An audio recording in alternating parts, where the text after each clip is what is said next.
Hey guys, Colin here, Mr.Fence Tools. What I've got today is the protector.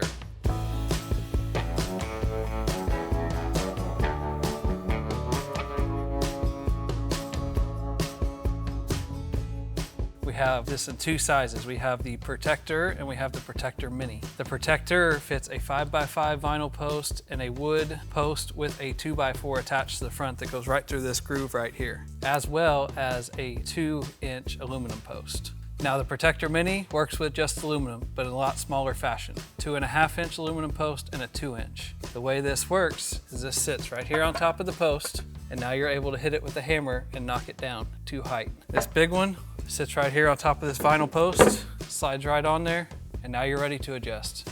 It's as easy as that. So the protector is a solid 2-inch block of HDPE routed out. You're not gonna have any cracking, any warping, any twisting with this tool. The protector is best used with our Mr.Fence Tools Thumper, and the protector mini is best used with a mallet.